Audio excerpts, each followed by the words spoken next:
All right, greetings, everyone. It is Dynasty Mirror Search for Huru. Thank you so much for joining us. As we always do before we get started, we just want to thank everyone for joining me and Colin tonight. It really means a lot. Also, make sure you go to dynastymirror.com. Again, make sure you go to dynastymirror.com while you're there. Buy a book, buy some shirts.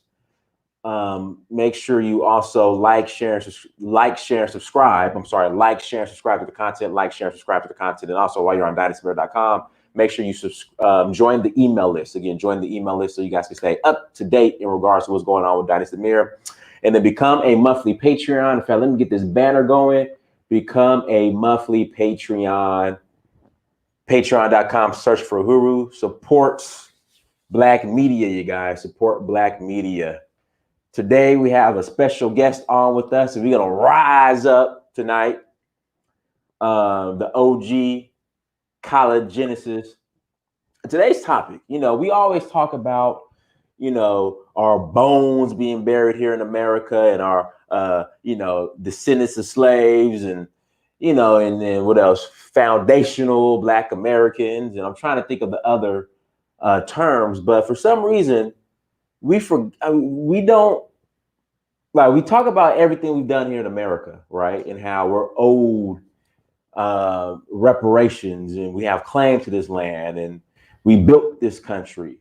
But for some reason, when it comes to the descendants of slaves who decide to take their own destiny in their own hands, right, and build two countries in Africa, or lay the foundation of two countries in Africa, Liberia, Sierra Leone, no one wants to talk about that. No one wants to cover that. And so we're going to get down to the bottom of it. Why does ADOS and FBA lay claim to white America, but not Black Liberia or Black Sierra Leone? Why does ADOS and FBA want to omit the role that ADOS and FBA played in establishing Liberia, two countries, and Sierra Leone? Why don't they want to include that? Right. I don't understand. Like, I don't get it. But go ahead, Colin. Yo, check us out. You'll notice that most of the negativity concerning Liberia, Sierra Leone came from Black America. A lot of it. There was a man named Charles Spurgeon Johnson, right, who testified at the Christie report on the slavery allegations in Liberia concerning the Crew tribe, who was going to Fernando Po to work on Spanish farms, plantations, and British plantation. Labor recruitment was going on the continent for 100 years, right? Mm-hmm. And so therefore, Liberian government was basically held to blame for the so-called Crew tribe going over there. And one of the biggest people leading this statement was so-called prominent Black Americans, Mm-hmm. And the reason why is those people wanted to discredit Liberia as an alternative to America. The idea of Liberia. Oh, we got echo? No, go ahead. Okay, the idea of Liberia being oppressive to the indigenous people. If you could play that video clip I sent you, Diane, that would basically set the whole thing up. That video right there, I was searching for that video for almost 15 years, right? I finally found it. It was a 60-minute piece done in 1979, right before the rice riots, right? Where 60 Minutes went over there and did this thing on Liberia. And right then, after that, the whole country began to spiral apart, right? Once they got Black people in America against Liberia, right, on the false allegation of an oligarchy, you never say that with Black America.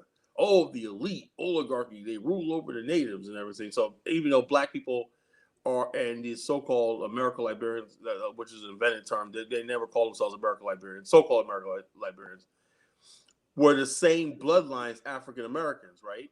Right. The Black. But I don't understand why ADOS and FBA, they want nothing to do with that bloodline.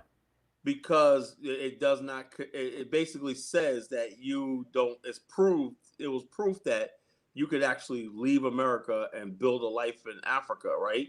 And they feel that if that's out there and true, then basically what it is their dream of a multiracial America, colorblind. That's what it's really all about, you know, a colorblind America, racist America, an America that's pluralistic and everything is in peril, you know, because the thing is, a lot of white people will say, look, you know, you guys, why don't you go to build another country? And they'll say, no, no, no, no, no. Even when black people were doing successful in independent communities in America, you have parts of upstate New York, parts of there were thriving black enclaves in America, right? They wanted to even dismantle that. Why? Because the whole idea of if you look at the NAACP, they basically were against black economic empowerment. They said that's you know, separatism, which means basically we were the prototype of this. We're gonna try to make everybody, we're all Americans. So in other words, when you see a supermarket, it's everybody's supermarket. When you see a diner, it's everybody's diner. You know, black people shouldn't be confined to their own diner because we assume that if it's black, it's inferior. Right. You know, it's inferior.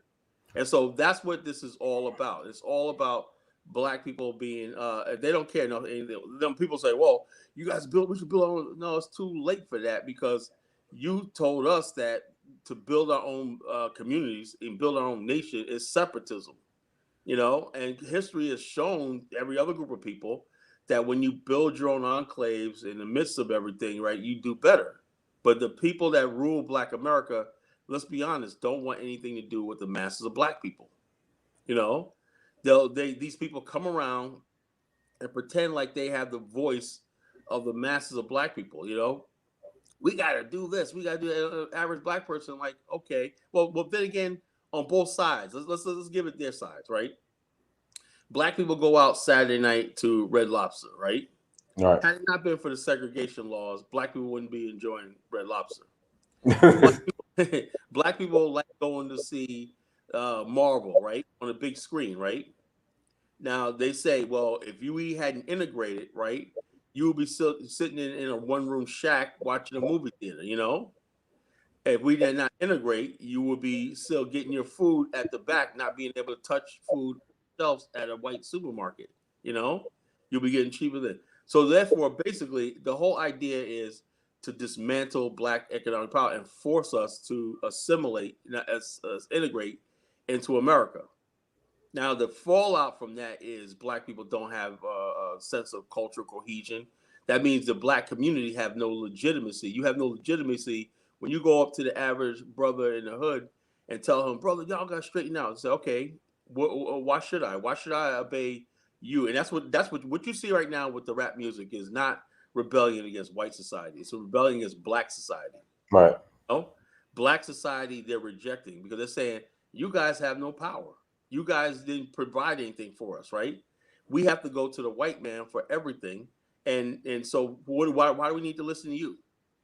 You know, why do we need to listen to you? Why do we need to continue this idea?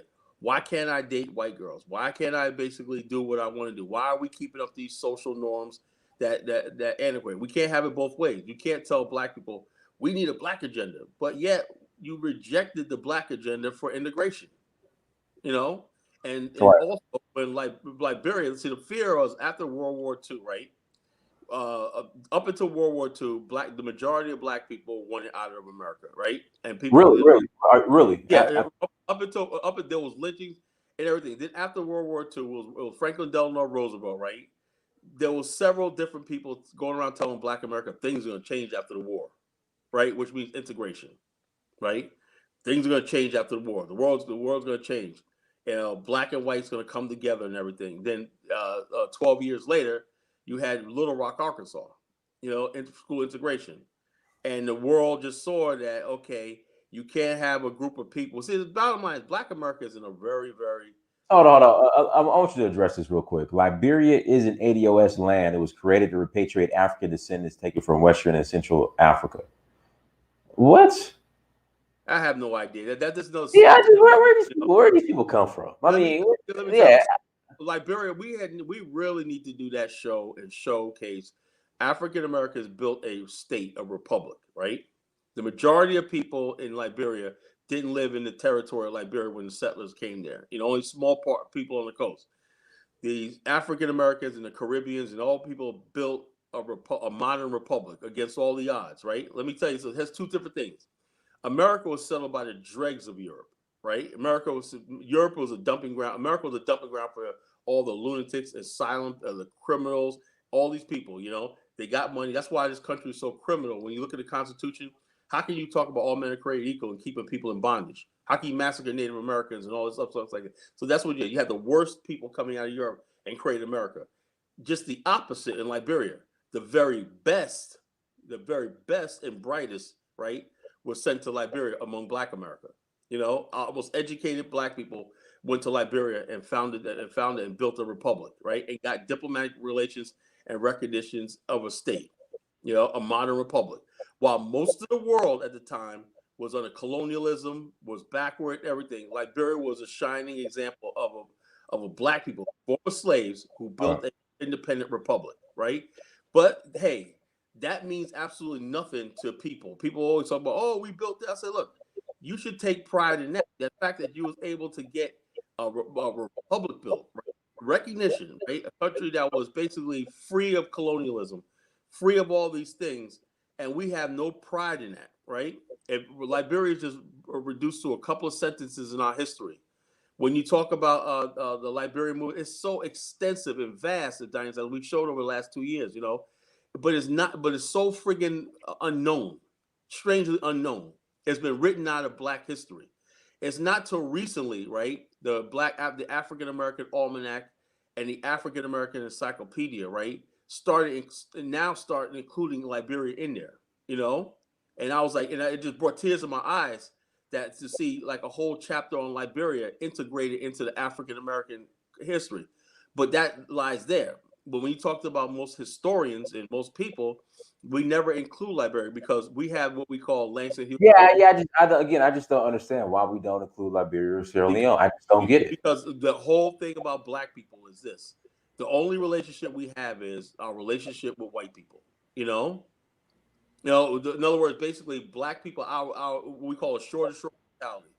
We act like we don't have a history before America, right? And we act like we don't have a history beyond or a place in the world beyond America, right? People don't really know that it was African Americans who built the first modern societies in South Africa. People don't know that history. Bishop Henry McNeil Turner built a community in Johannesburg and Durban and Cape Town, right? And that was the first modern Black society in South Africa, Sophia Town, you know? And people don't know that history. African Americans have been going to South Africa for 150 years. We're not new in South Africa, you know? So bottom line, all this is written out of history because the whole thing is this whole idea is called was American Inception. In other words, America is a burden that we got to build America and everything. Because if Black people give up on America, right? The thought is that America would collapse. You know, in other words, basically, we're the ones keeping this whole thing up. You know, they give us this thing gradually. We went from slavery. Gradually, we went from Jim Crow. Then we got Jim Crow. We went to civil rights. Then we elected the first Black president. All this gradualism, right? And no one ever stops to think, was it even justified for them to bring us over here in the first place? You know, it's almost like we should be grateful because we could eat at a white lunch counter, right? All right. And like I said, we're in a situation with Black America where it's hard to defend against it because you're saying to yourself, okay, Black America improved exponentially since that time, right? So what do you say? I say, okay, I'll take that. But I also will say that legitimately we have just as much claim to our African heritage and our repatriation heritage, which is strong, as we do integration, right? The problem is these people who want to integrate want to erase. They don't want nothing else. They just want you focused on America and trying to integrate to America. Why? Because if you really believe that America was the best thing, then why are you trying to stop the repatriation move? Why are you trying to cover this up? Why is it that everything you talk about with Liberia is a failure? Look how I failed. Look how I fell. Well, look at Detroit. You know, and then we say, oh, that's over. Okay, you also okay. Look at Gary, Indiana. That's a failure. Look at St. Louis, a failure. Look at all these communities around America, Baltimore. A failure. So therefore, you say, well, look at Liberia right now. So in other words, basically, the black people who immigrated to Baltimore should never went there because Baltimore's a failure. All right. But since it's inside of America, right? But I could go to Baltimore and give me a house for $5 right Yeah, now. I know. And so the bottom line is this. $5. Give me a house for So $5. let me ask, so the whole thing is this: the African Americans who went to Liberia, right? And I studied this. Hold on, stop real quick, guys. Okay, this is the issue I have with the. So why isn't Liberia and Sierra Leone providing citizenship to ADOS? Because the majority of you all who come with these, drop the mic. We got you guys. Well, they're not providing citizenship to us.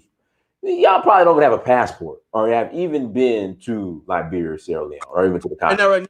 never even read a book. Yeah. Don't know anything about that. Don't know anything about But that. I'm just tired of it, Kyle. People email me, "Hey, Donis, man, I want to. No, I'm thinking about going to Africa. I get my citizenship. Have you been to Africa yet? No. Yeah, you want citizenship? Passport? No.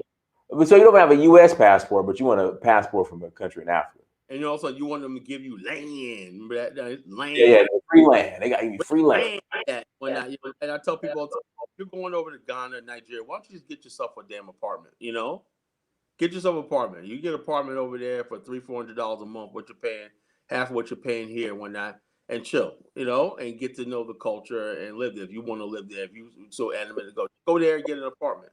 And figure out what you want to do, and build yourself up. But the whole thing is, you have a lot of people in America, black people in America, right, who want to make it seem like we have no other alternative but America. That you know something? That's what it's really coming down to, bro. I'm gonna tell you right now, we're in a dangerous situation, right? Because the bottom line is this: you have black people who made up their mind that they don't want to respect the country, America. They want to tear down all the statues. They want to tear down all the monuments.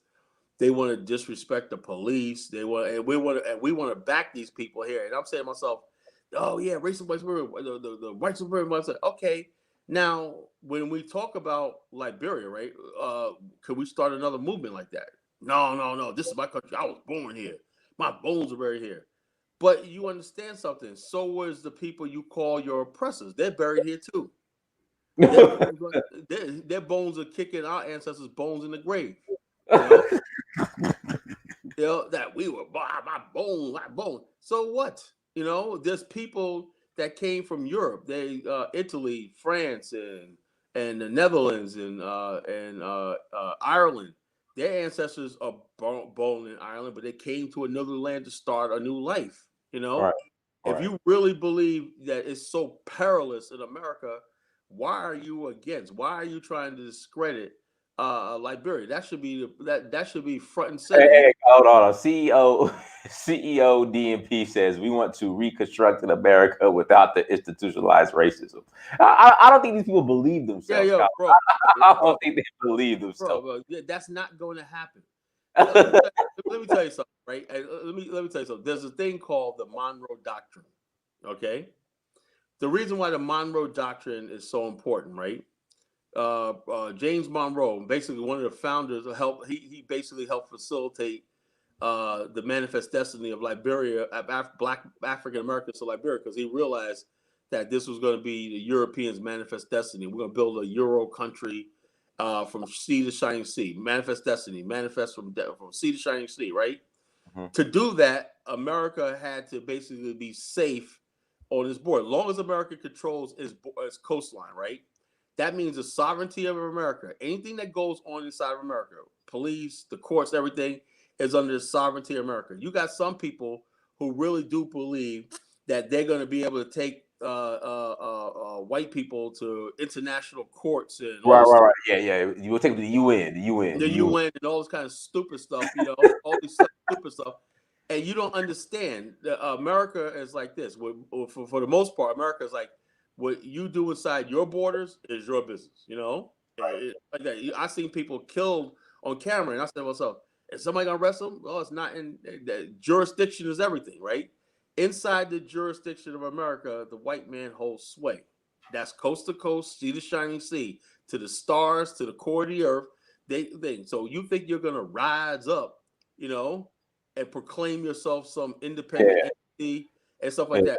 And what did Al Sharpton have on his new book, Dynas? Rise up. Now, am I a fucking prophet or a prophet?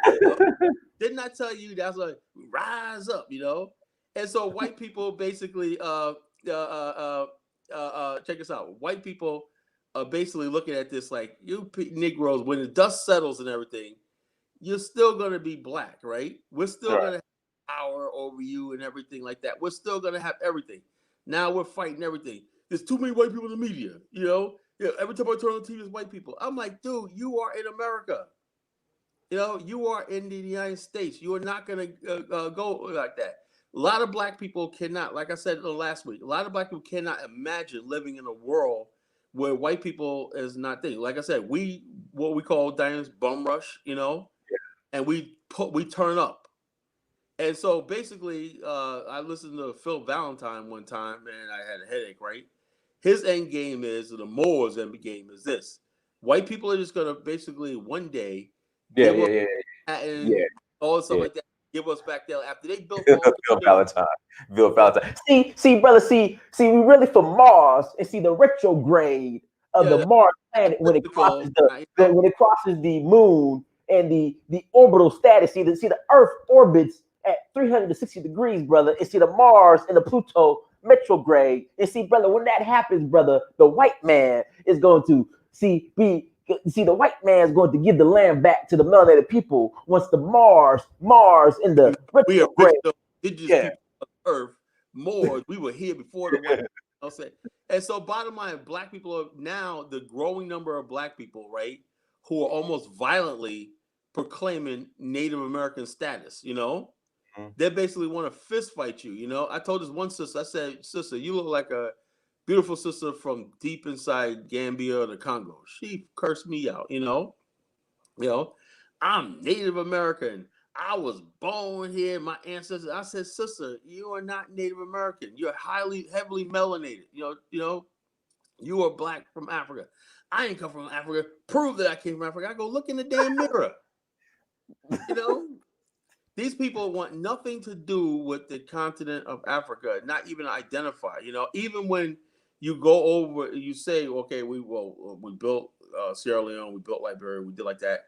The people don't even know who George Washington Williams was. I'll tell you who George Washington Williams was, right? George Washington Williams was an African-American explorer to the Congo. He was the one who basically brought up indictments against King Leopold in the Congo. If you want to have some entertainment, go rent the 2017 movie Tarzan, right, of Greystone, where Samuel Jackson brought his character to life. Samuel Jackson brought George Washington Williams' character to life. He was an African-American who explored the Congo. We don't know. He died. He wanted to take the Congo over and rebuild it from the Belgian, right? But nobody knows who this man was. All our so-called scholars, nobody ever heard of George Washington Williams. He died in Philadelphia before he could get his plans up and running and whatnot. He died of an illness, mysteriously. But the whole thing is this, though. Not the so-called ADOS, right? The whole idea of ADOS is we're Americans. Now, if you say, now look, I have more respect for the MAGA black people than I do the ADOS. Why is that? Because the MAGA people will say, well, okay, I understand slavery. I acknowledge that America is a racist. We went through this. Jim Crow. I have every right to hate America and everything, but I choose to make peace with America. I say, okay, I can deal with that, right? But what you have with ADOS is they don't want to make peace with America. They want a piece of America. And the bottom line is this. They are never going to have that, right? They're never going to have that. And the reason why they attack the so-called the hate the Pan-African movement because we give them an alternative. It's like you go on a job, right? And someone's always complaining about the job, right? You ever have that workplace? This job sucks, right? Right. What eventually somebody's going to tell them? Go get another job. Right. Okay, I hate America. Everything like reason. Okay, build your own country. No, No. You see Right. the mentality? Hey guys, make sure you hit that like button again. We have 356 people watching. Guys, please hit that like button. Stop being selfish with these likes. Just hit the like button. Hit the like button. Okay. Thank Because you. imagine you go to a job, right? And the person says, "Well, why don't you quit?" Well, technically, this company is really mine. That, but we work here. If it wasn't for us, this guy wouldn't have a business, whatever, like that. So Yeah. that the company is yours, right? Yeah. With anything, the boss is he's gonna quit. That's how the ADOS people sound when they talking about America. You don't understand reality. Reality is American system is not going any place, right? It's not going to go any place, and you are too dependent on the system to basically overthrow it and whatever establish whatever the hell you're trying to establish, right? So the only thing you could do right is either make peace with this country or get the hell out. There's only two other options, right? And then when I basically said, me personally, I can never forgive slavery. That's me personally, right? I'm at peace with that. I can never forgive slavery. I live here, but I want to eventually soon settle on the continent, right? So basically, what I did was years ago, I started studying this idea of can we actually leave America and build a nation of our own? That's what set me on the path of Liberia, right? And then when I found out, I said, then in my mind, before I read Liberia, right? Do you know I really believed we couldn't do it? You Of know, course. Yeah. I believed it. I believed it, right? I believe, when I see Martin Luther King crying, John Lewis, I got knocked upside. We got like this, and keep fighting for those civil rights. Yeah, yeah, yeah. I said, was there another side to this? Or was there an alternative to this? Because I think this is humiliating, right? Basically, I don't know how people want to say this, right? I do believe that America was going to basically give you the lunch counters anyway. That was just coming anyway, whether it was a civil rights movement or not. They were So, going to give. Colin, do you think we could have avoided the, John Lewis bleeding blood at Selma to get the lunch counters? I believe it was. If you look at the time period, 1965, right? That's the modern era, right? There was no way all that was going to go on into the 70s. There was no way that was going to go. So it was going to happen anyway. Whether John Lewis got knocked upside the head or not, it was going to happen anyway. And so, therefore, the civil rights movement is giving credit for something that was going to happen. And not only that, let's look at Black America at the time. Most Black people lived in independent communities. Most Black people live in two-parent households. Family with two-parent households, right? Black people took care of. We were very resourceful, even during the Depression, right? When white people were jumping off buildings and everything like that, Black people, what, depression, what? Black people, like my father told, he said Black people didn't even know there was a depression. Why? Because we knew how to friggin' be resourceful. Chickens, watermelons. We had our own barter system in Black America and everything like that. And Black people, you look at pictures from the 1930s in Harlem. Black people were dressed. We didn't know that we were poor. They told us we were poor. We didn't know all this stuff. So basically, you had a lot of Black people with Garveyites and whatnot who supported Garvey's movement all the way into the 1940s. And so therefore, then they told us, look, you guys are poor. You guys are ignorant. We're going to integrate you into America. That means forget about all the way of life. And like I said, and I saw this in my family, right? When my grandmother would come up from Elizabeth City, right, and my aunts and uncles that came to New York prior to her, right, this is my false side, right.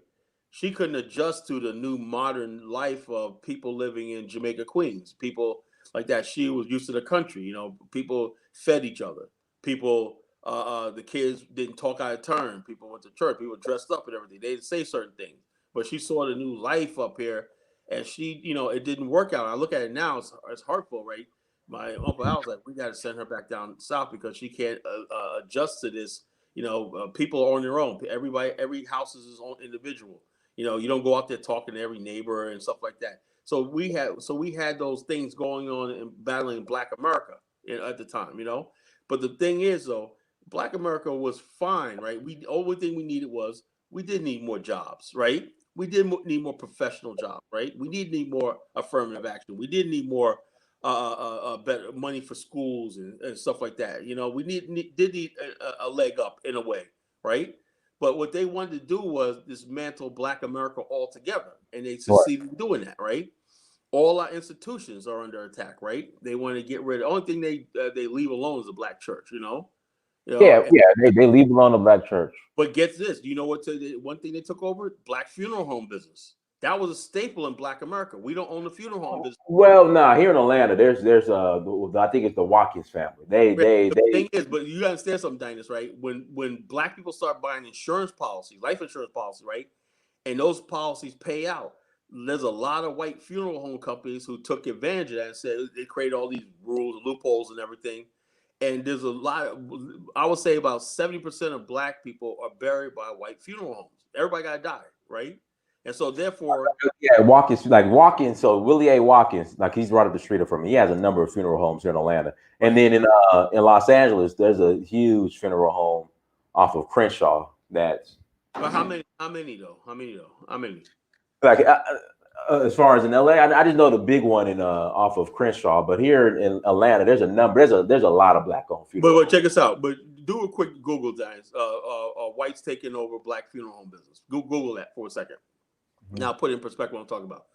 But the thing is, though, at one time, 100% of Black people were buried by Black-owned funeral homes, right? Now white people take over a chunk of the Black funeral home business, right? That's one thing. You know, several other key businesses that were always in our state. It used to be old saying, white people would have our life and life. We give the white man our life, our bodies and life. But when it came to burying ourselves, we always went to Black funeral home. Now that's changed because now with integration, it's okay for white people to handle my dead body. You know, it's a business. You know, funeral homes, you know, it's big business. You know, with those payouts, you know, an average funeral is like $15,000. You know, that's a payout. And you have life insurance plans. You know, those funeral home companies are marketing to Black people and stuff like that. That was unheard of prior to the 1960s. You know, so things that thing. This is what we're talking about. You know, we lost a lot during integration. You know, integration means that most of our Black wealth and our money is now spent into the mainstream of America. So the idea of Black businesses was pushed to the side. We don't need Black businesses. You know, just like we didn't need a Black nation no more. You know, we don't need Black communities. We don't need all that stuff like that because we're trying to integrate, right? But what I don't get is ADOS, right? You know, they say the American descendants of slavery. Okay, that's their mantra, right? But it seems that ADOS is talking about America owes us, right? And I really don't think they're really, really being real. I don't. I think they're being disingenuous, because basically what they're saying, when you say that you're an American and you want to be American and you're American, what you're basically saying is you're giving up claims to whatever you think they owe you. In other words, basically you gave up your claims to reparations and stuff like that by becoming a citizen. You cannot basically call yourself America owes us, right? And you're basically the main source of entertainment. That I don't understand. You say that America owes us, America oppressing us, but yet you're running down their basketball courts. You're Right, running football down their football field. You're on. on TV with Cardi B. You know, I mean, on TV with Joe you're Biden. singing for Cardi the B can't even buy. Yeah, in it coming into versus battle with Monica and Brandy. right. So therefore, you're participating in the mainstream of America, right? That's not separatism, right? If you really were serious about reparations and everything, you withdraw from America, right? You the strategic withdrawal, and you'll be like this: we're not voting for either candidate. We're basically bunkering down, and we're basically concentrating on building ourselves. And basically, some of us basically just want to be left alone. Some of us want to get the hell out of here, right? But you don't see that in Black America. So white people are confused, right? The white people are like this. When the one guy was crying, what's the one coach who was crying? Doc Rivers, Oh yeah, he was crying, right? So but white people, white he's a multi-millionaire. Yeah, well, I said white people are saying. So only thing I really have to do. So everything these people's life is dependent on how I treat them. So in other words, you just gave white people more power, right? You're saying, I don't understand. We don't love y'all. Don't love us and whatnot, you know. And I'm saying to myself. So basically, you're saying that if white people just got on their knees and said, "Yo, black," and there was a case in Maryland. Remember that? You had white people out there. I will apologize if I offended my black. You saw that? They were out Yeah. there with their hands on their knees, and I'm saying to myself, I don't believe what the hell I'm seeing. Dang, like I said, it's like this, man. Maybe this COVID needs to go away because it's going. If people are going literally insane, white people are out there apologizing for being white and all the stuff like this. White people are apologizing for being white. And oh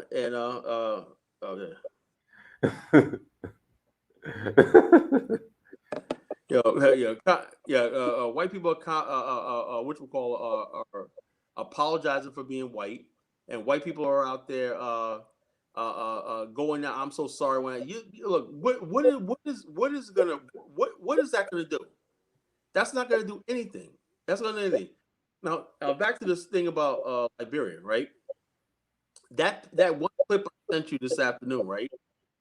That was on 60 Minutes, right? When that came out, right? That was all black people need to say, see, this is why we can never go to Liberia, build a country. Look what we did to the indigenous people. You had black people saying that. Oh man, look what we did. We built a nation. We oppressed it. So in other words, basically, any other group of people, would basically take pride in the fact that they built a nation. They'll put that in their win column. Yeah, we built a nation. Do you ever see the British apologizing for the British Empire, what they did? No. No. Do you ever see the Dutch apologizing for what they did? No. You ever see Italians or Europeans, which we call apologizing for the Roman Empire? No. Why is it that black men are so emasculated when you talk about Liberia? The first thing it's about, oh, look what we did. Look what we did. You're so used to being powerless and weak. Then when you have a little bit of power and success and everything, you're going to damn it. Why? Because you know that black people do not belong in power. It has to be always the white man that's in power. We have more faith in what the white man says, his government, his institutions. The white man could beat us upside the head, take everything from us, right? Right, And right. we'll, But yeah, take everything from us, beat us up inside our head. We're 30% of the population, but like 40% in the prisons. But as an up 3 million of off Bitcoin says, Dine is most likely an African for real trying to trick us. yeah, yeah. All It's just the deflection. The Africans still trying to trick us. We're getting choked on TV in front of the camera, but the African trying to trick us. Yeah. Or they only say one side thing. The Africans stole us in slavery. Well, what about the white man who took all the wealth out of the slave life and built this empire? You don't have no problem with that. But the Africans hate us, and Africans did this and whatnot. So in other words, basically, the white man's okay, right? But you basically want to pick on. If you look at the slavery, right? Who got the worst of it? It seems like Africa got the worst of it, right? So why are you sitting there trying to pick on Africa? Africa is struggling because it lost human life during the wars and the brain drain and labor drain and everything. But yet you want to basically hold them accountable, but you don't want to hold Europeans, the white man in America, accountable for what they did. And the white man looks at that and says, I got these guys across the Atlantic fighting with each other. They're fighting with each other. You got Africans fighting with African Americans and everything. I could easily slip in there and just do whatever I want to do, and that's what it is. We don't take pride in black achievement, right? And like I said, I listened to a little bit of that show you did last night. That was a good show. Mm-hmm. Everything in Black America, folks, is not about failure. We do have a lot of success here. We have a success in Africa. We have a success. We got to start showcasing people who are doing good and support them. We can't just beat all people down all the time and tell them they're no good and tell them they're nothing. If you see a part, when I look at African history and stuff like that, right? I take that as a win. I take that as a win. When I look at Paul Coffey, Sierra Leone, that's a win. That's amazing. Mm-hmm. Liberia to me is probably one of the most remarkable stories I've ever came across. Me You know, too. I mean, I'm like in awe. It's almost like it never happened because I'm so used to failure in America, and not just. Let me put it like the preface is like this, saying this. I'm so used to basically being told that the only way that we can make money or success is with white people. You know, when I read about like when I studied Liberia, I said these people built a republic on their own. You know, black people, just like you and I, you know, built a republic, came from nothing with the shirts on their backs and built buildings, big giant buildings and roads and built diplomatic relations, built colleges, built factories, built I mean, you roads. got the Ducor Hotel, the Hotel Africa, biggest hotels. And at one time, I want to say the Ducor Hotel Was and Hotel Africa were the biggest hotels on the continent, you know? on the continent. Yeah. Yeah, and the bottom line, I'm saying to myself, I'm saying, what a beautiful country in the 1970s, right? But when you look at black people in America, right, it's almost like, see, other people when they have when people have success, right? White people will. This is another thing what white people do, right? White people will. This is how incredibly racist most white people are, right? I'll listen to this one guy from it was like a travel journal, right? And they was asking locals what they thought about Americans, right? They said Americans are arrogant. They said why? Because a lot of them come from America. We know they don't have a lot of education. They don't have a lot of money, right? But the first thing they'll point to is when they see a U.S. company in that country that's vital to that country, right? They'll be like, "Oh, see, we built that."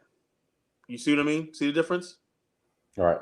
In other words, that white skin gives them some sort of advantage. Like when they go around the world, oh, you know who's responsible? See that who designed that? A white man. You know, so they white people aren't pressured to be anything in life other than being white. You know, it's like black people. Well, us is just the opposite. You know, like you said, xenophobe. We're xenophiles. We distance ourselves from black people who are successful, and we don't claim them as like if we feel guilty and we say, "Yo, look at like this one brother that just became a billionaire in California, right? Black man, Mhm. right?" Now I can't go out and say, "Yo, look at this, blacks winning," blah blah blah. They're like, look at you like, "Oh, you're crazy." Why can I identify? So what if he's black? So what? What does that got to do with you? Well, I've been seeing white people doing that their whole life, right? When they see a white person that's a billionaire, whatever like that, that gives them a source of pride. But we're not allowed to do that. We're not allowed to take ownership of black success. And I say like this: pre 1980 Liberia was black success. So we're not allowed to take advantage ownership of that, right? Because we really don't have a confidence in ourselves, right? Because we always think that success and civilization is attributed to white people.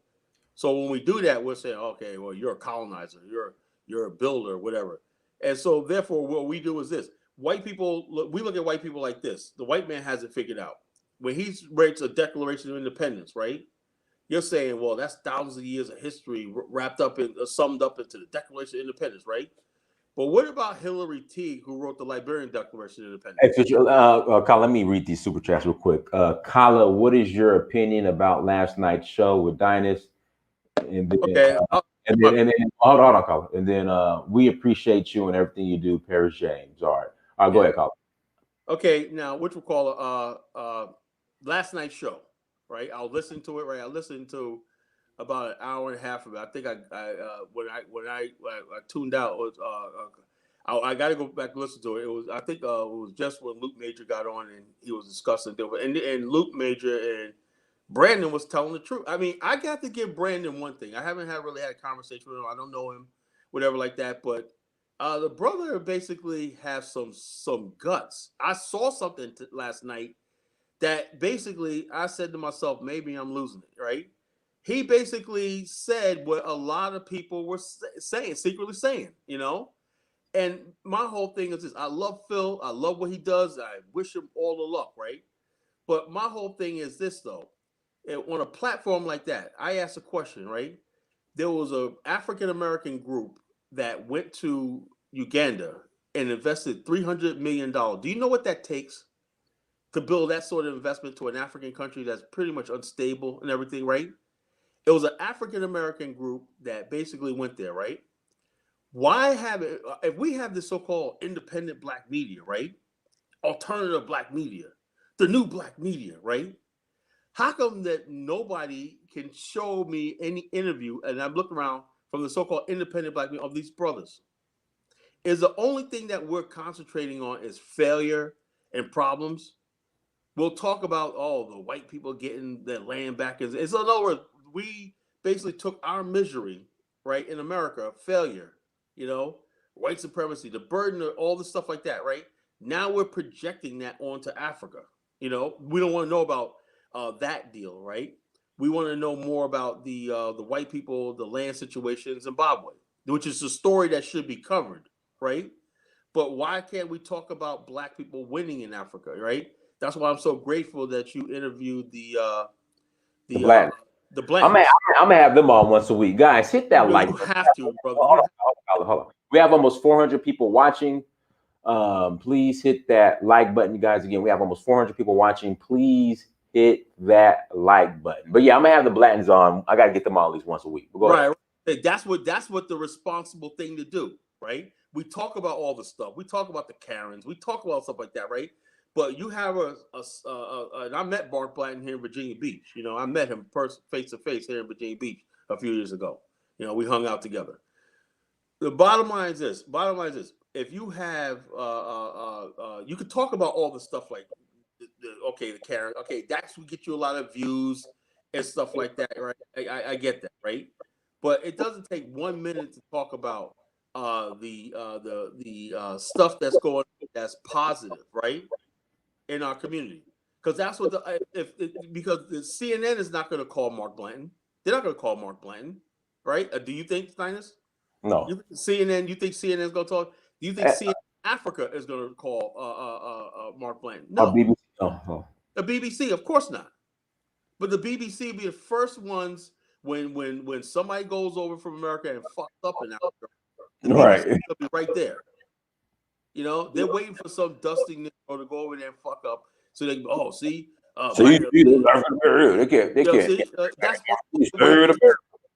That's all they wait. They came over here, they lost everything, blah blah blah blah blah, and they took the robbing and killing and whatnot. And that's what they want.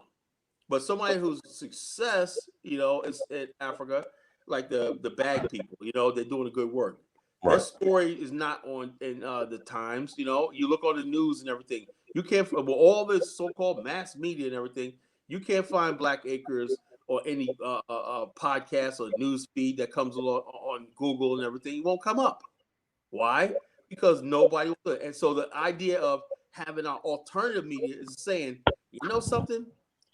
These things there's a need, right? It's all about need. I was told with the alternative Black media, there was a need to cover our stories.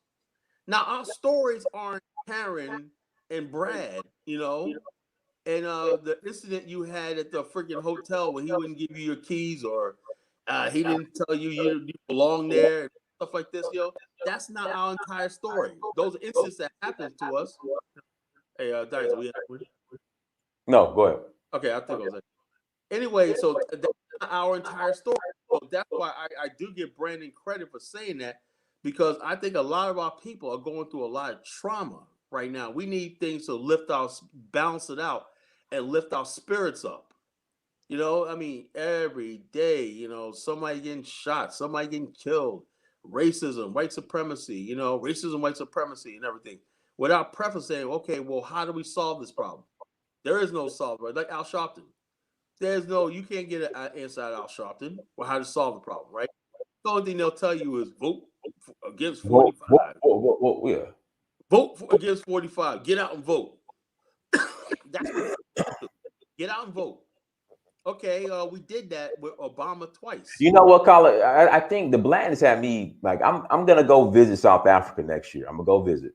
Yeah, I will. I'll I already been twice. My trip list next year. Yeah, already been Already been twice.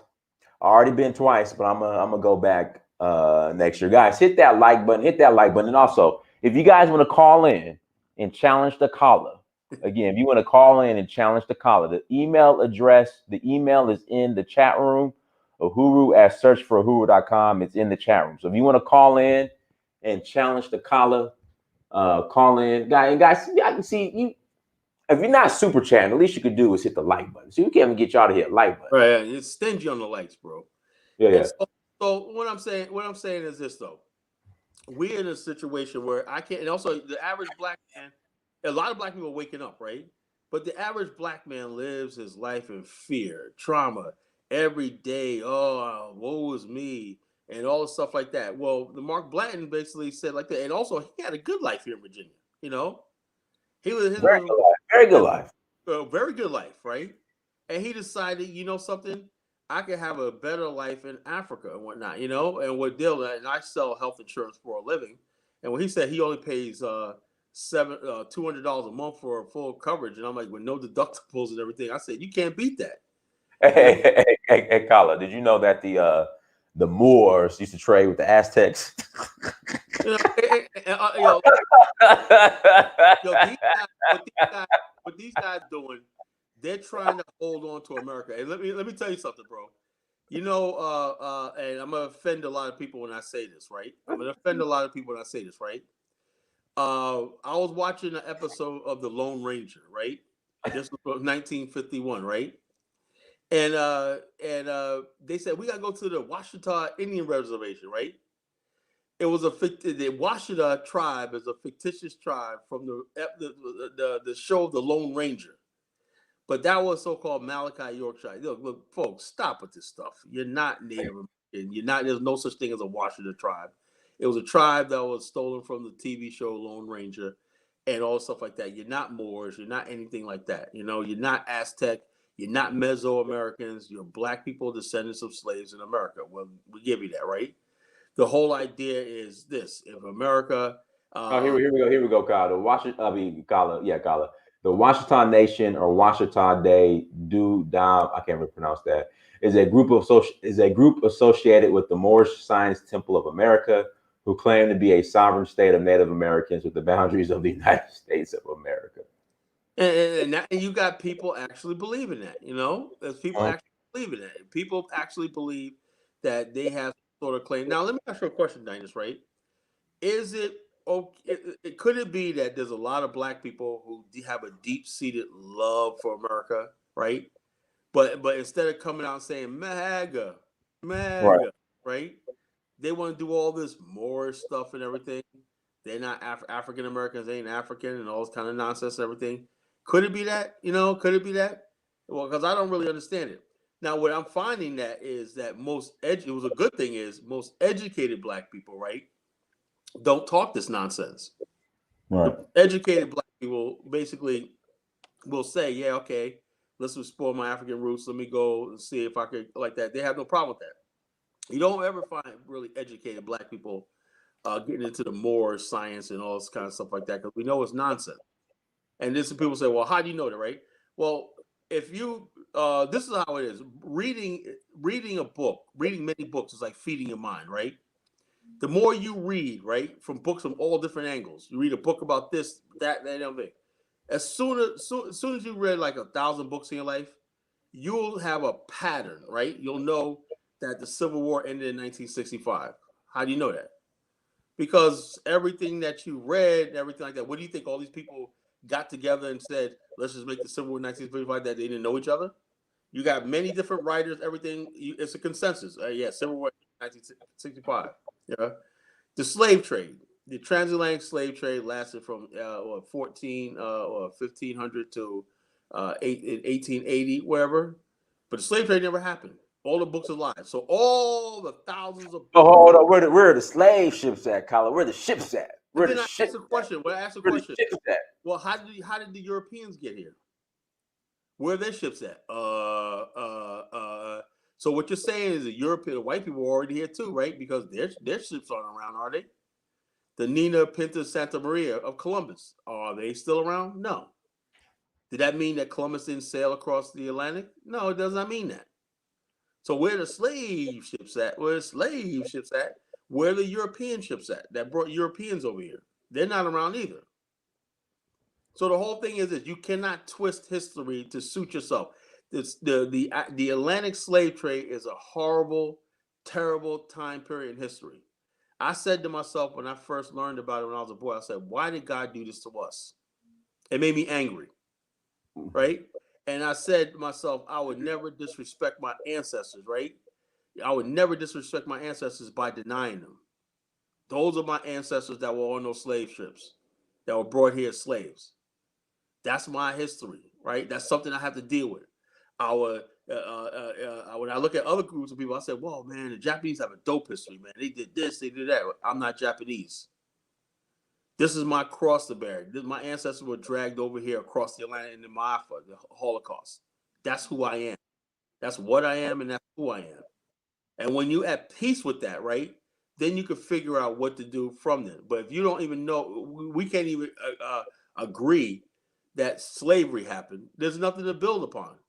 You got people, oh, let's all get together and form a coalition, you know? So I'm going to form a coalition of somebody who basically said, I ain't no damn African. Right. You know? So they want to focus on the white man. Yeah, the white man's the devil. What? But you got people who basically don't agree that they're from African descent, you know? You know? So I asked a question. So how do we unify with people like that? This is what we have. That's why I look at social media, I look at YouTube, right? And I'm saying like that, I'm saying, look at all these fools on there. And some of these guys, Dinah's got 300,000 subscribers. Yeah. 300,000 subscribers. And you're talking about how your African Americans ain't African, you know? You got people basically, I don't care. Look, folks, I don't care how many super chats you send this fool. I don't care how much money you send him. The fact of the matter remains is you are African, you are black, and you're not Native American. So that $20 super chat is not going to change that. You know, we're going to send these people money, and we're going to keep putting it out there. It's not going to change a damn thing. Nobody in their right minds believes that you are Native American and that you're not African. All right. You know, that's not going to change. No, I gotta find my favorite video, but keep going. I gotta find my one. Oh yeah. Oh, but keep going, Colin. Keep going. Yeah. So basically, that's what it is.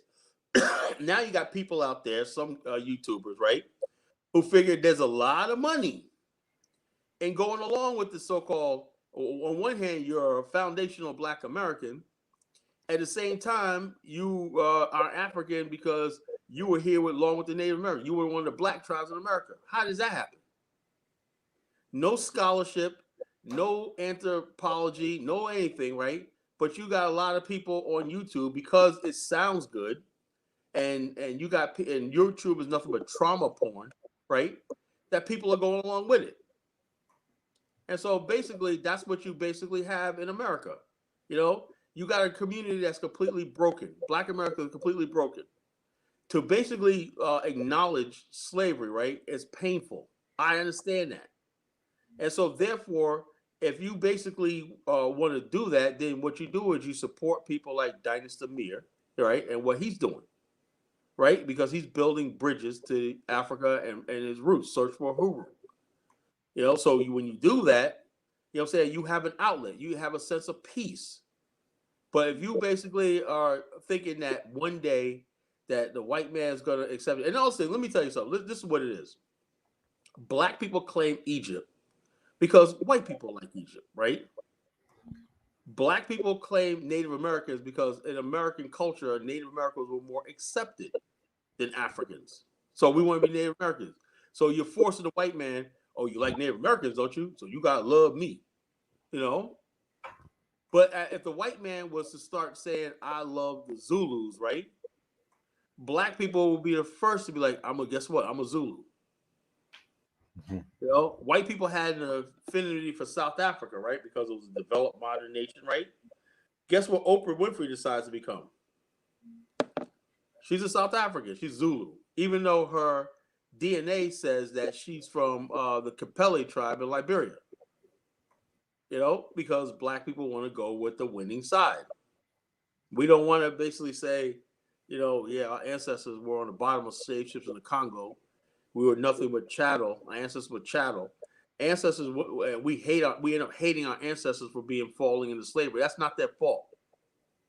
You know, when you say that you're not, you don't want to identify with your, oh Lord. Hold on, God, hold on. Let me play. Oh my God. Hold on. It's not the sound not playing. Hold on. The sound's not playing. Please hold on, play. Hold on, the sound's not playing. Hold on 1 second. Why is the sound not playing? Hold on 1 second.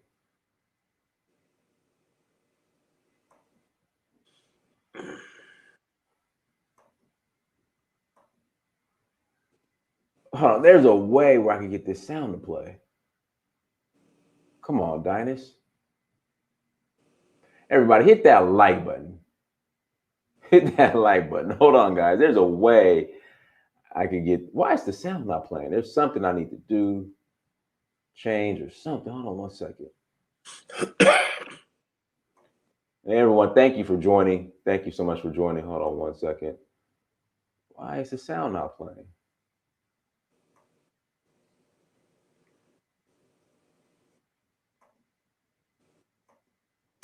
Oh man, why is the sound not playing, you guys? Hold on. Hold on, let me try this one more time.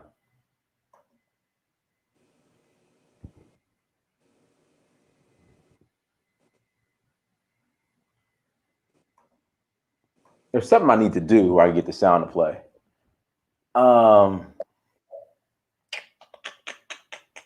There's something I need to do to get this sound to play. Hold on, what do I need to do to get the sound to play? Also, says, you know, there were black people who say they're Native Americans, which also they were here. No, they didn't join no Native Americans. There's no, except for during the Seminole Wars somewhere down there, there were some people who were mixed Native Americans, black, whatever, like that during the Seminole Wars and everything. But other than that, Native Americans and black people did not really intermingle with each other in this country. That did not happen. You know, Native Americans were a distinct group of people, right? And because they were indigenous to this country, wherever, the Europeans tried to enslave them, but didn't work. So therefore, Native Americans were also collaborators in catching runaway slaves and hunting down fugitive slaves. And also, the 5 civilized tribes owned slaves, right? So if you do have an African American who have Native American ancestors, because your ancestors were owned by them, they participated in the slave institution too. You know, like I said, when you got black people running down the street talking about their Native American or not, you know, in front of the whole world, that basically tells these people that these people are not serious. These people are not serious about themselves. A person who's just basically saying, yes, my ancestors were were enslaved Africans who came here and everything like that, and I'll deal with the white man from that standpoint of view. When you do that, right, you earn the respect of people who don't men like you, but they'll respect you. You know, yeah, the natives held slaves. Now, when a white man comes up to you and says, "Look, I'm a white man. Deal with it," you don't say, "But the Lord Jesus Christ, I'm a man. I'm a man." No, Roland Martin. Let's Roland Martin. Yeah, Roland Martin. Roland, I'm a man. You're a man. You're a Christian too. All right, the righteous father. Go ahead. Hey, how you doing? Good. How are you? All right.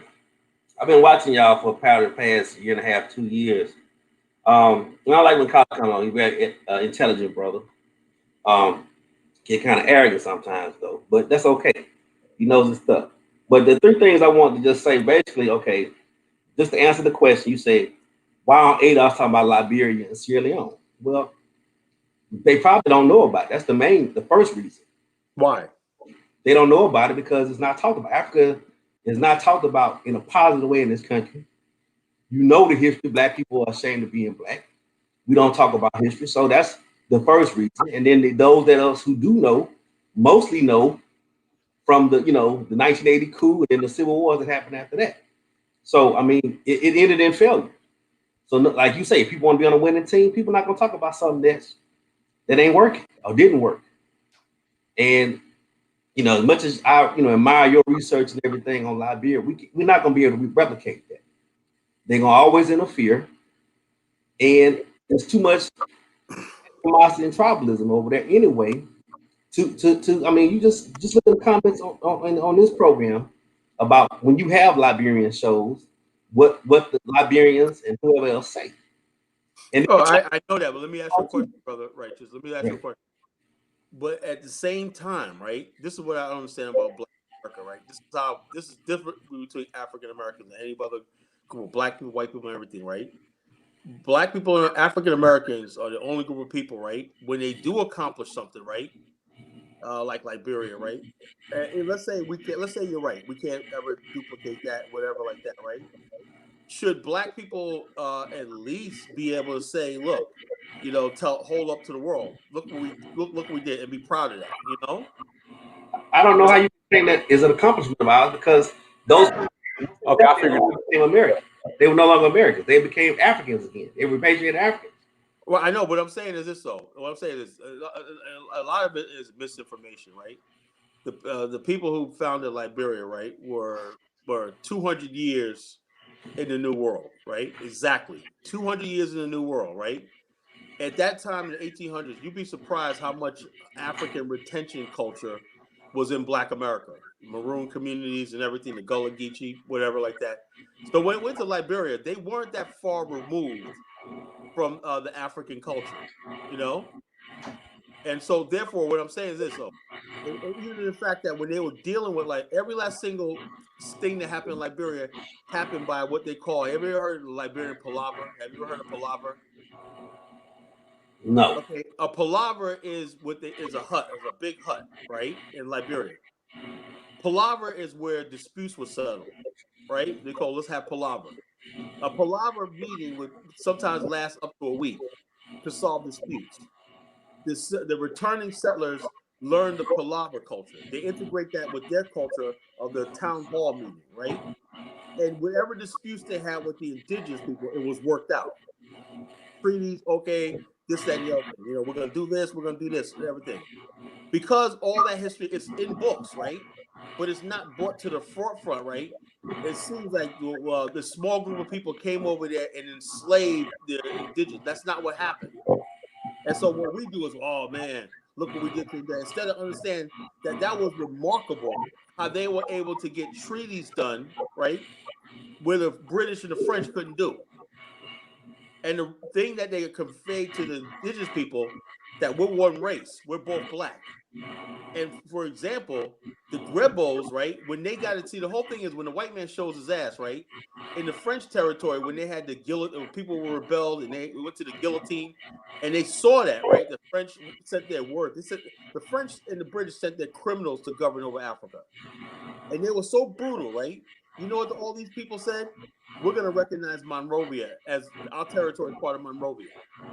Every last single Liberian territory in the hinterland was re-recognized Monrovia, but they didn't want to be part of the French and British.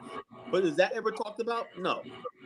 Okay, well, so much is never talked about. But going to my next point is, why can't you let ADOS do what ADOS do, and y'all BAO and Pan Africans do y'all think? I mean, bro, I said that. Bro, I said that, right? It's the ADOS that don't want a treaty. They don't want a treaty. They want this. They tried to destroy Dynasty, me and myself for 2 years. You remember Dynasty 2 years ago, right? The reason why ADOS is here is because we were all one thing. I used to kick it with Yvette Carnell. I used to kick it with her. So did Dynasty, right? Yeah. Then when the movie Black Panther came out. Yeah, Black Panther, Black folks that got no money, Black folks that got no money. He tried to $15. I'm taking the Black Panther $15 and the popcorn. And the popcorn is $1.7. It's $22. Black folks that got no money. Do we own this country? Money, $22 for Black Panther. Do we own the stake of this country? Do we have a stake? Well, I'm like this. Now, what I'm saying is this, though. You can own a stake in the country, but don't be a stake in the ground. Don't get impaled by stake in this country. You know what I'm saying? Mm-hmm. You can own. I'm gonna say, look, this is what. Let's say it like this. And I hope you take this hard and go back to the ADOS people and tell them I said this. I have no problem with you basically claiming what you want out of America, right? But why are they so threatened by black people who are saying that I think I could do better over here? I think Well, I think it's the problem is, and you've seen it with all throughout history. Everybody feel like their idea is the only way. You got Booker T. He has his idea. The boys come on there and he got a problem with. We got to go this way.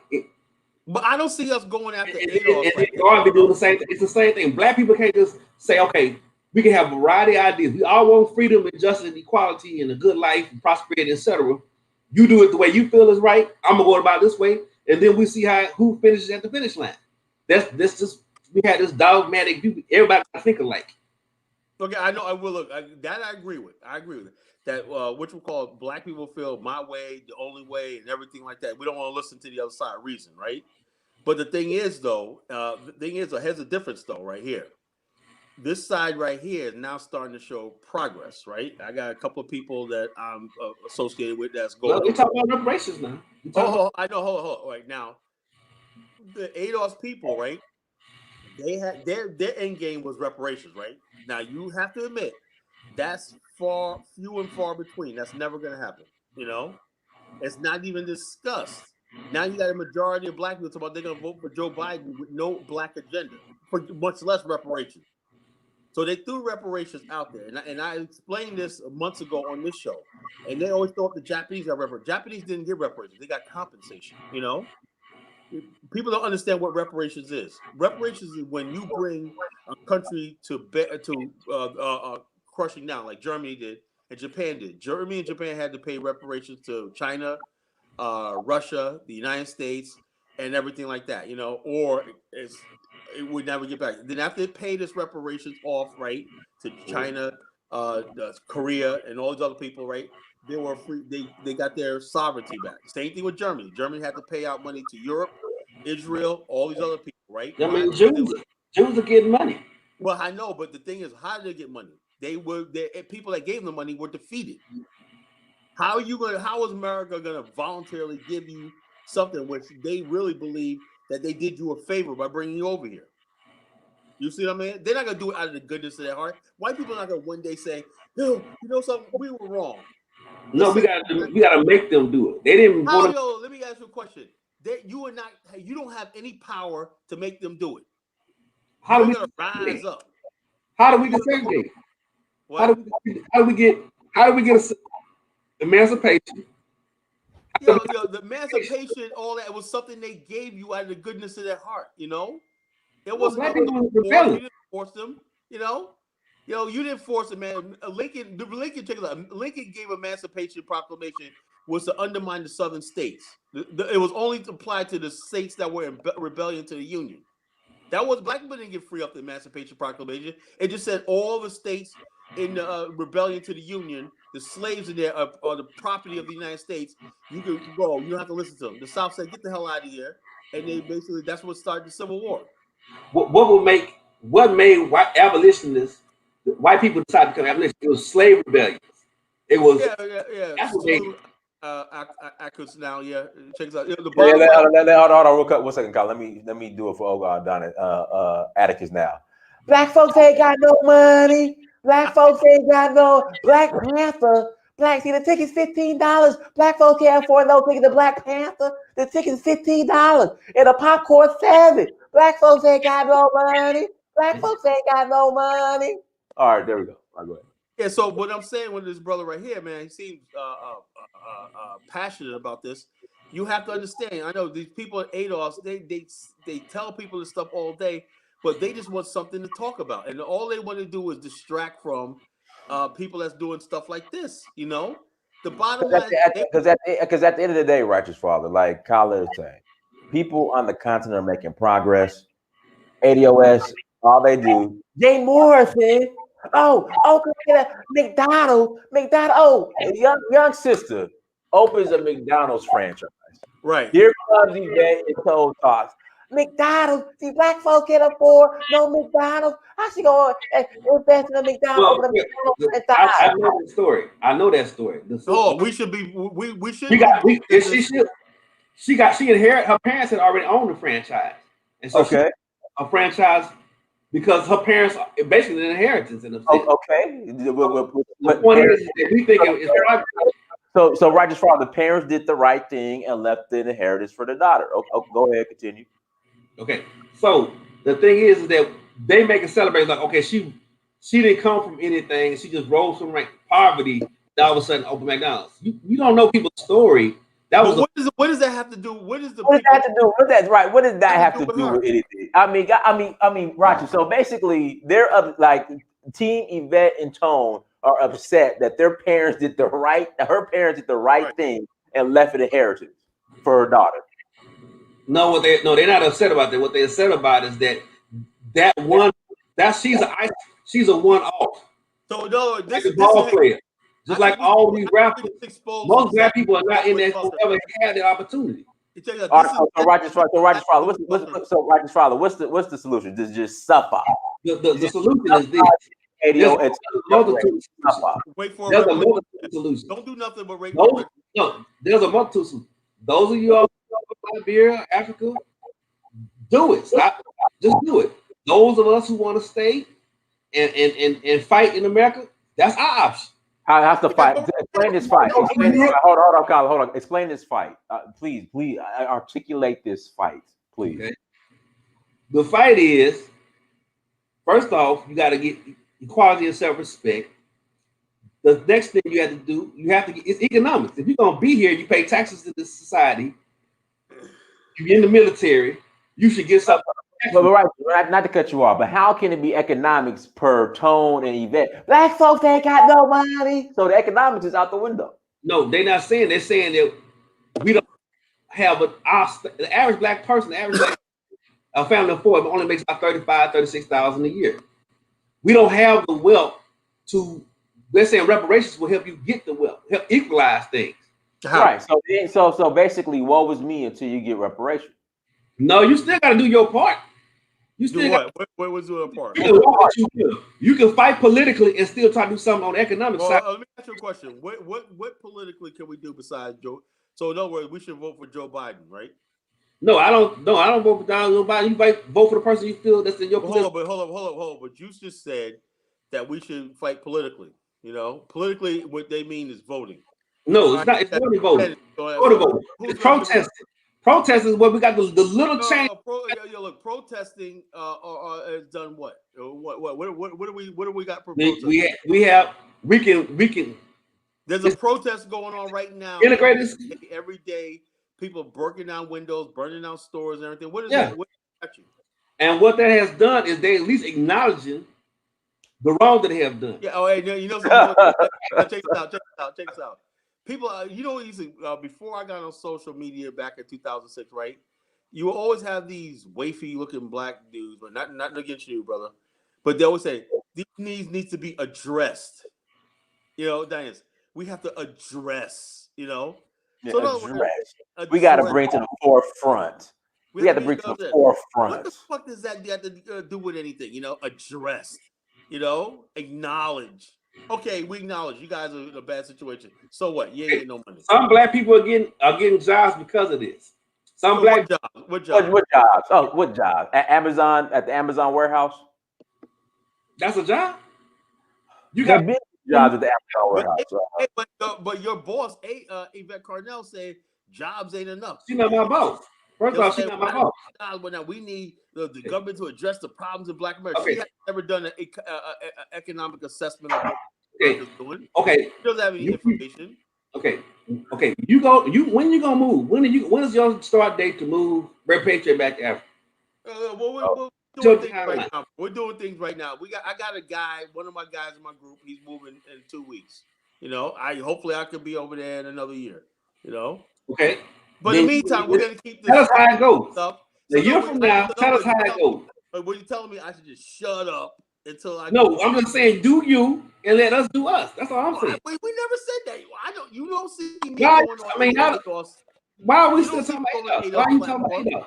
Hey, you take Yvette Carnell banned me from her platform, man. You know, and so bottom line, I can't even get on discussions anymore. You know, so I don't. You know, we're talking about ADOS is because a lot of ADOS people. Oh, let me tell you something. You might like this, brother. Righteous Father. You might like this, man. You know, ADOS has now made the big time, right? Why? Because John Kerry, I know this guy Mo Marcus, whatever his name, has linked up with the mainstream white guy, what's his name, John Kerry or Mark Curry, whatever his name is, right?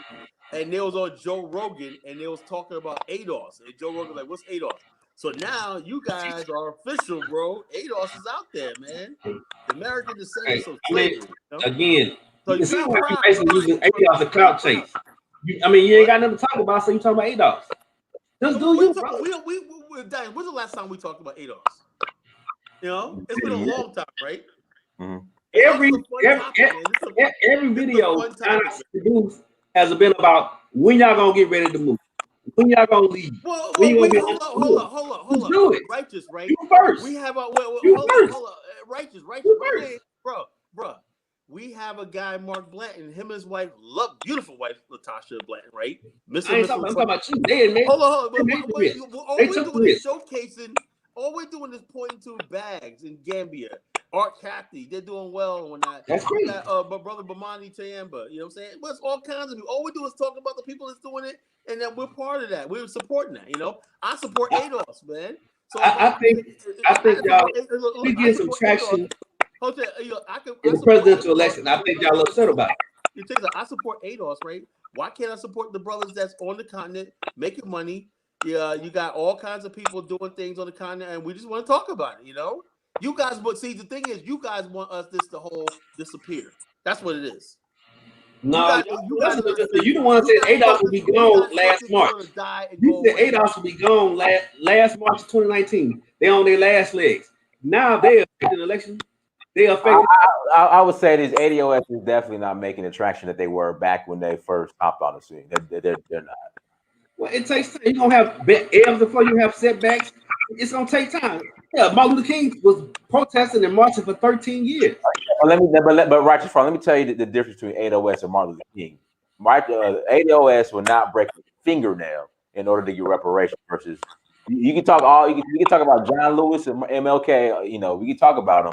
They got on the front lines and they got attacked by dogs and they were ready to die for their belief. ADOS is not willing to shed. ADOS is not willing to shed blood for reparations. Period. Hold on, they were on the steps of the Supreme Court, so fighting for. You got a conservative Supreme Court. Good luck with that. Okay, y'all sound pretty conservative. Y'all think y'all can just become economic and do for self, and then you got to give up no kind of politics. You have to lobby. You have to protest, and you have to vote. Yeah. Look how that's working. Look how well it's working out. Yeah, well, we'll see how many black people are actually repatriated and have told us how well. Let me ask you a question. So fabulously well. How many billionaires? The millionaires. The person that had the closest you could get the reparations probably would be Bernie Sanders. Black people basically stopped his campaign in the tracks and went with Joe Biden. So what does that tell you? Well, that's because they were misinformed.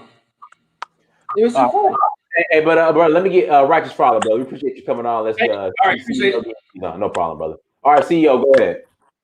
Yo, can you hear me? Yeah, we hear you. Go ahead. All right, so really, I really wanted to start on the basis is solutions based and developing and STEM and the experience that Black Americans are trying to gain for themselves and being independent and developing a nation of their own.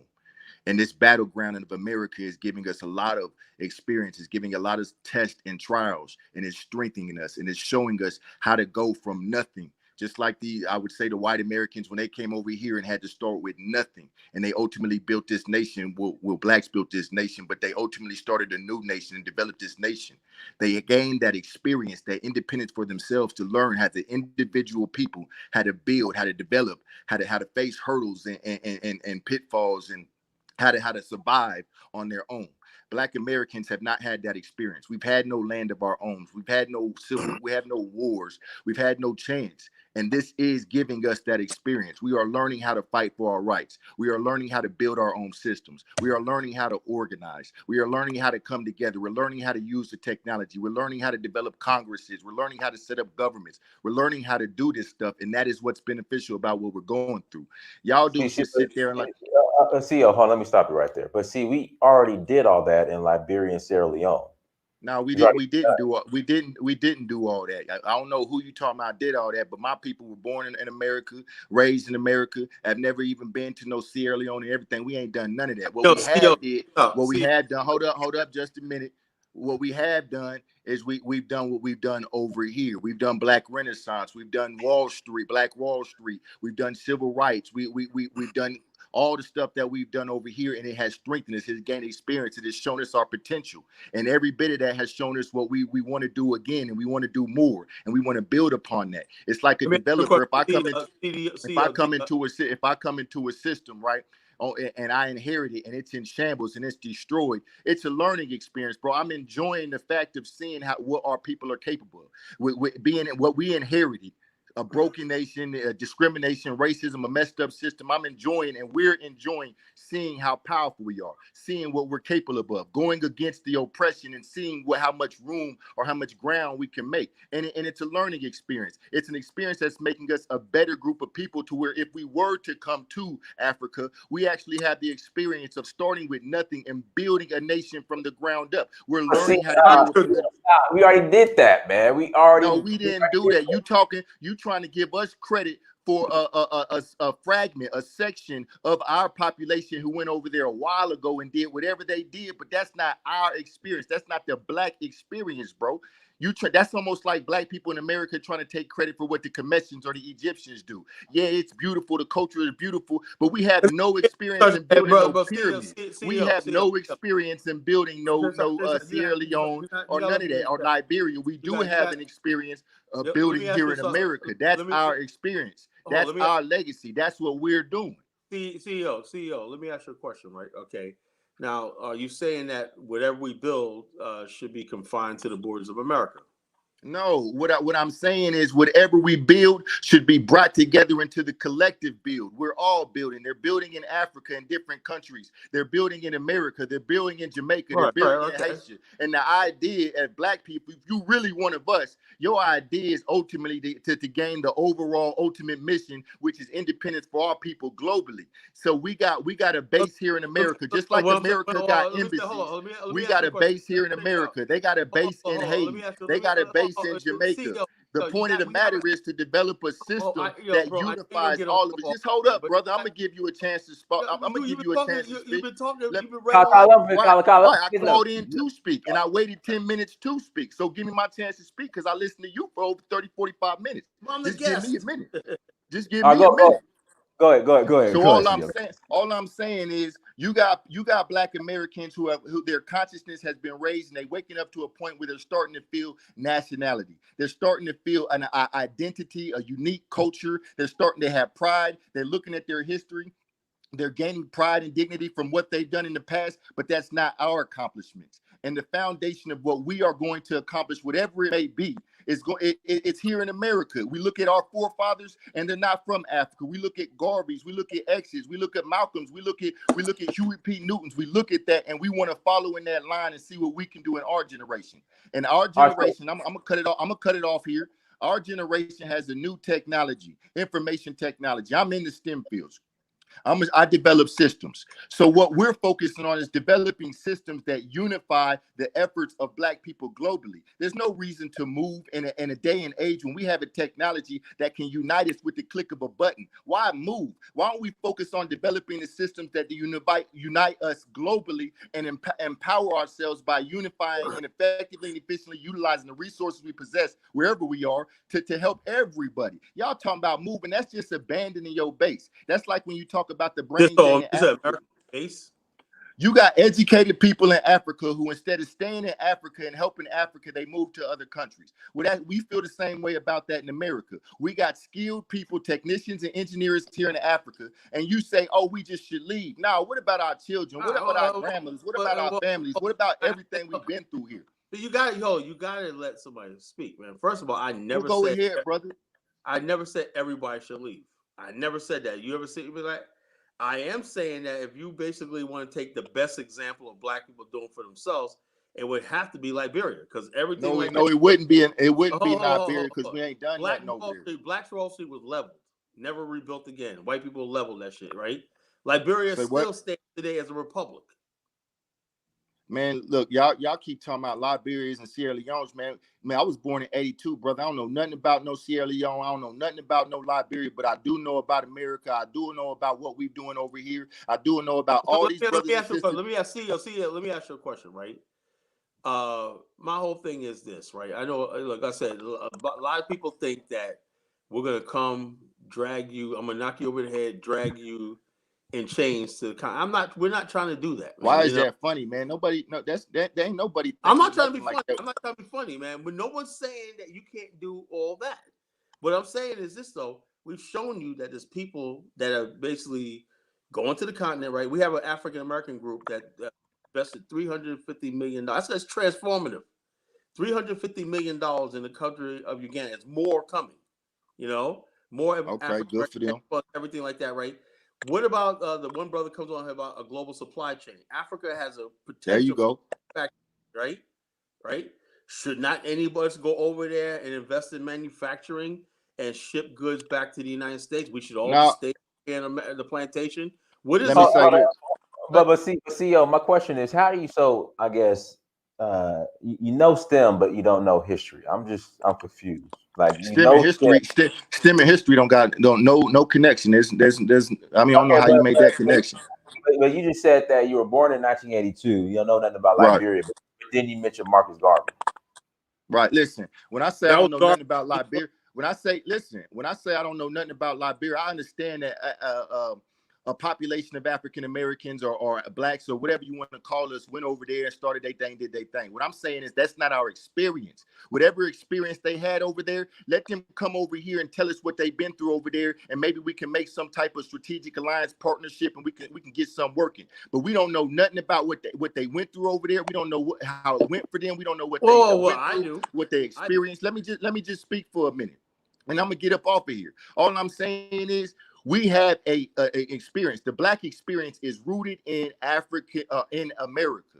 This is where we've had our struggles. This is where we went through what we've been through. This is what has strengthened us. This has been our crucible. And like the Phoenix, we came out of the fire. We survived that, and we're still beautiful. We're still thriving. We're still innovative. We're still making money. Our culture is the most popular culture on the planet. And you just need to give us the time to do what we do, because nations in Africa still don't have their shit together. Richest in natural resources, and yet the poorest financially. Get y'all house in order before you come over here talking about us, because we doing all right over here. And yes, there are some things that still need to be fixed. Bro. I strongly disagree. But CEO, why did you can't differ with the facts, bro? Hold on,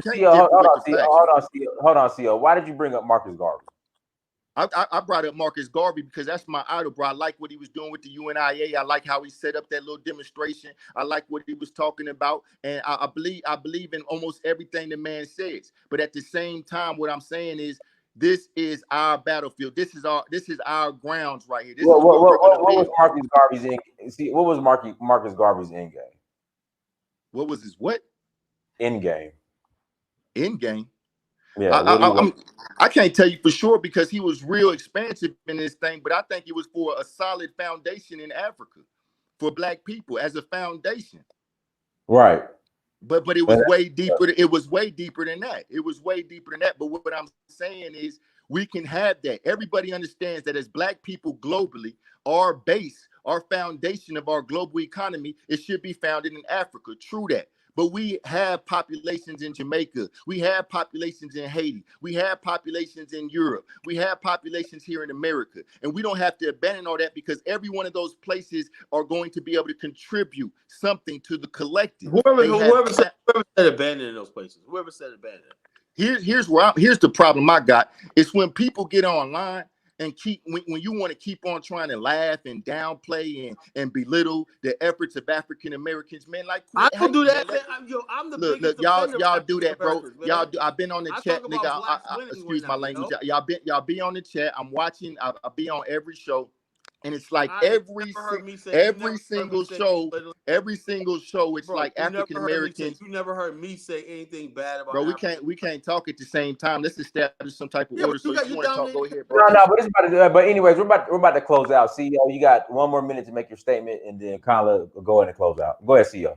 Only statement I'm just gonna say is, from my perspective, man, it's building, it's construction, bro. And we over here, we taking what we got, whatever it is, and we're doing the best with it, and we're doing well. We have a lot of experience and educated and talented brothers over here, very successful in entrepreneurship. We have a foundation here, a foundation that can be used to contribute a lot to the development of the global, the diaspora, whatever you want to call it. You know what I'm saying? We have a lot to contribute, but our base is here. Our history is here. It's not to be taken lightly. Our roots are here. We're passionate about this. You know, don't come in and tell us without no plan, no strategic plan about what we're going to do when we get to Africa, how it's going to be done. You guys don't even have nothing really solid going on in Africa.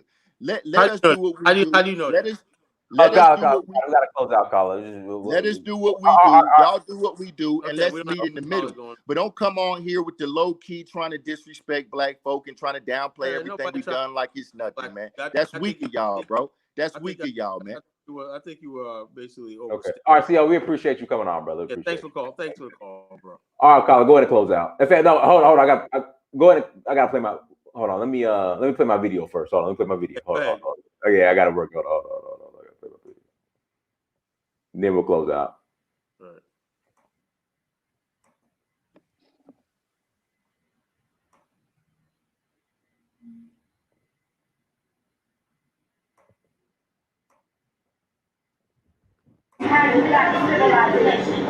Don't forget, the Civil War was our war.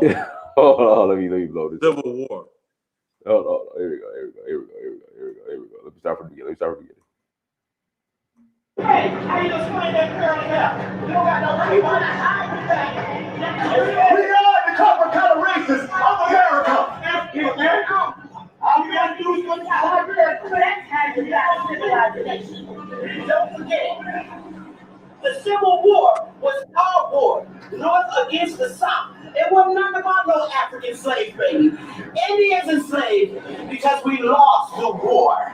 So we assimilated as United States. Real Indians look like us. Ask Christopher Columbus who he saw when he got off the ship. Let him know when he reported to a king. Why do you think you got a brown penny, baby? Copper color Indians, baby. What do you think about Black Lives Matter? Black Lives Matter has nothing to do with the original Black American Indians. Black Lives Matter is a propaganda to keep blacks thinking that they're African Americans that came on slave ships. We already know. We are waking our people up. So let them know that we are the American indigenous Indians. Black Lives Matter do not represent our people. We do. Jesse Jackson do not represent our people. Barack Obama do not represent our people. We're not African Americans. We're indigenous. Our African American is Obama. Why? Because his mother's European and his father's Kenyan. That's an African American. A real Indian, American Indian is me. Both of my parents are American Indians, not from Africa. Remember that. Yeah, and Giants, man, you'd be surprised, man. The growing number of people who believe that is growing. It's growing like you won't believe, leaps and bounds, and it's spreading like wildfire on the internet. You know, it's people. There's people that just don't want to be like the last guy, CEO.